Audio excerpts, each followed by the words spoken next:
sa nasinating pandemya, inanay nang nasinati ang diwa sa Pasko nunot sa nagkalain-laing mga parol o dekorasyon sa bisan asang dapit sa Sugbo. Apan sa Dakbayan sa Lapu-Lapu, inay ang naandang mga disenyo sa parol, gidayan-dayanan ang kadalanan sa mga lanterns nga may imprinta sa logo sa ika-500 katuig nga kadaugan sa Mactan.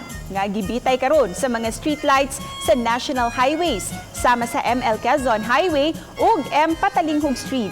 Matod sa chairman sa Tourism, Culture and Historical Affairs Commission, gawas nga linahi ang disenyo, nakaminos ang gasto sa Dakbayan kay ang dekorasyon bulungtan man hangtod sa Abril 27.